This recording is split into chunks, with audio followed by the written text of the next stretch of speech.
ओकरा खाना में दोस्त पूछा तारा तू।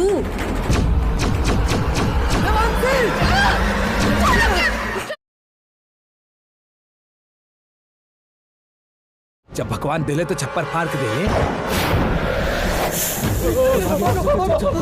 भाई लोग नमस्कार प्रणाम, कैसे हैं? और आप सबको बता दें कि आप लोग को मनपसंद फिल्म लेकर आ चुके हैं। लेकिन बता दें दोस्तों, आप लोग इस फिल्म देखेंगे तो रोने पे मजबूर हो जाएंगे। मुझे विश्वास है कि आप लोग के आंसू रुकेगा नहीं। ऐसा फिल्म शायद आप लोग को देखने को कम ही मिलता है, लेकिन भोजपुरी का सौभाग्य है कि हम लोग को मनोरंजन के लिए, इंटरटेनमेंट के लिए इस तरह का कहानी लेकर आते रहते हैं। आप सब बता दें, जिस लड़की के ऊपर माँ का छाया नहीं होता है, बस आप समझ सकते हैं कितना तकलीफ से ज़िंदगी कटता होगा। एक लड़का होता है, उसके तो ज़िंदगी में कोई ना कोई आ जाता है, लेकिन लड़की के ज़िंदगी में आने के लिए बहुत ही कठिनाई होता है। आप सबको बता दें कि आज उसी फिल्म के बारे में बात कर रहे हैं, जिस फिल्म का आप लोग बहुत दिन से इंतजार कर रहे थे, माँ का आंचल। अभी आप लोग ऑफिशियल ट्रेलर नहीं देखें तो B4E भोजपुरी चैनल पर जाकर सर्च मार कर वहाँ देख लीजिए। ऑफिशियल ट्रेलर वहाँ रिलीज है, वहाँ पर देख सकते हैं। और टीवी चैनल पर देखना चाहते हैं तो टीवी चैनल पे भी आप देख सकते हैं, B4 भोजपुरी चैनल पे देता है। बता दें दोस्तों कि एक लड़की का माता पिता का सपना रहता है कि मैं अपनी लड़की को पाल पोस कर सयान करूँगी, मतलब पढ़ा लिखा कर सयान करूँगी, उसके बाद उसके अच्छे घर में शादी करूँगी। लेकिन हाँ, पढ़ाने लिखाने के समय पे ही अगर लड़की के माता पिता का देहांत हो जाए और लड़की अनाथ हो जाए तो समझ सकते हैं कि लड़की किस तरह से टूअर टापर हो जाती है।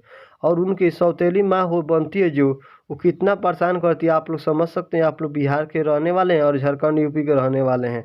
उसी तरह से सेम टू सेम इस फिल्म में मेन हीरो के रूप में निभा रहे हैं लाडो मदेसिया, और इनके साथ हीरोइन के रूप में साथ दे रही है रिक्षा दीक्षित। और सेम टू सेम रिक्षा दीक्षित के साथ ऐसा ही होता है। एक तो अनाथ हो जाती है, उसके बाद इनका सपना था कि हम पढ़ लिख कर बहुत ही अच्छे कोई अफसर बनेंगे, लेकिन इनका सपना टूट जाता है। लेकिन माँ का आंचल के फिल्म में माँ छठी मैया की कृपा रहता है कि उनका साथ शक्तियों द्वारा मिलता रहता है, क्योंकि छठी माँ को बहुत उनकी माँ पूजा करती थी।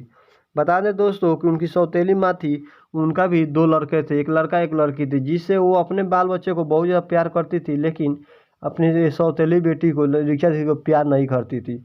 यहाँ तक ले कि शादी भी करने के समय पे कुछ दान दहेज नहीं देती है जानबूझकर, ताकि उसके साथ धोखाधड़ी हो, उसके ससुराल वाले उसको तंग करेंगे, परेशान करेंगे। मतलब सौतेली माँ बहुत देखकर हमेशा जलती रहती थी, आप लोग जानते ही होंगे। और आपसे बता दें, रिचा दीक्षित एक ऐसी लड़की थी जो मतलब न नर थी न मादा थी, मतलब स्त्री और पुल्लिंग दोनों। आप लोग किन्नर के बारे में तो जानते ही होंगे। सेम टू सेम इस फिल्म में उसी तरह से रिचा दीक्षित के साथ निभाया जाता है। और एक न लड़की रहती है न लड़का रहती है, थोड़ा सा किन्नर के रूप में रहती है, जिस कारण से शादी भी करने पे मजबूर हो जाती है। जब इनको पता है कि हम किन्नर हैं तो ये बात को अफसोस बहुत करती है रिक्षा दीक्षित। आपको बता दें कि रिक्षा दीक्षित बहुत ज़्यादा रोती है, यहाँ तक है कि शादी करने पे लोग मजबूर करते हैं और वो सोचती है कि हम शादी करके वहाँ अपने ससुराल जाएंगे तो खुशी से जिएंगे, लेकिन वहाँ खुशी से भी नहीं जी पाती है, क्योंकि शादी होने के पहले उनको ये बात पता चल जाता है। और जब पता चल जाता है तो बहुत ज़्यादा रोती है, लेकिन वो अपने बहन के बंधन में बंध जाती है, जिस कारण से उनको शादी करना पड़ता है, क्योंकि एक लड़की को कुंवारी होकर रहना ज़िंदगी अच्छा नहीं होता है। इस तरह से क्या होता है, लाडो में से शादी होता है और शादी होने के बाद वो फंस जाती है, लेकिन लाडो में से झगड़ा झूरी करके उस घर से भाग जाती है। सोचती है कि इस ज़िंदगी जीने से क्या फ़ायदा, हम खुद मर जाएंगे और मर के अपना अथी कर लेंगे, ताकि लोगों को इस दुनिया से हट जाएंगे तो लोगों को स्थिर नहीं रहेगा। इसके बाद बता, संचिता बनर्जी भी इस फिल्म में रहती है, वो भी बहुत ज़्यादा किरदार निभाती है, उनके सपोर्ट करती है रिचा दीक्षित को। लेकिन उनकी सौतेले माँ हमेशा उनको तंग करती रहती है, ससुराल में भी उनको परेशान करती रहती है। वो खबर पहुंचा देती है कि वो किन्नर है, जिस कारण से और ज़्यादा लाडो मदेसिया तकलीफ में पड़ जाते हैं। और लाडो मदेसिया बोलते हैं कि शायद मैं शादी ना करता तो ठीक रहता है। ऐसे करके उनको भी थोड़ा तकलीफ में डाल देते हैं रिचा दीक्षित को। आप लोग दोस्तों, आप लोग बता दें, ये फिल्म की कहानी तो हम शॉर्टकट में आप लोग बताए कि किन्नर के ऊपर और माँ का आंचल छीना जाने के कारण कैसे कैसे लोगों के ऊपर बीतता है।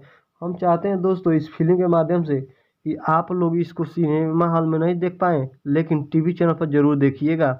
और आप लोग बता दें, B4E भोजपुरी चैनल पर जैसे रिलीज होता है, आप लोग को तुरंत हम कम्युनिटी में मैसेज दे गए, वहाँ से आप लोग देख लीजिएगा कि कब ये फिल्म आ रहा है। अभी फ़िलहाल में बता दें कि यूट्यूब चैनल पर नहीं आ रहा है, आप टीवी चैनल पर देखना चाहते हैं तो देख सकते हैं, फ्री डिश पे भी देख सकते हैं और रिचार्ज डिश पे भी देख सकते हैं। ठीक है, फिर मिलते हैं नेक्स्ट वीडियो, तब तक बाय बाय टाटा।